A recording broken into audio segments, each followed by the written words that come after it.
భేదభావం లేకుండా ధనిక పేద తారతమ్యం చూపక అందరికీ సేవలు అందించి మీ మన్ననలు పొందుతాను.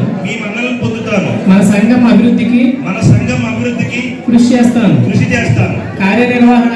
కార్యనిర్వహణకై పెద్దల సూచనలు స్వీకరించి సంఘ అభివృద్ధికై ఎక్కువ సమయం కేటాయిస్తాను.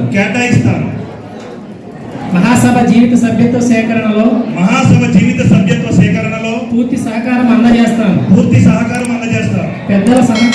పెద్దల సమక్షంలో వాసవి మాత పాదాల సాక్షిగా మనసా వాచ కాంక్షిస్తూ మీ అందరి ముందు ప్రమాణం చేయుచున్నాను. జై వాసవి.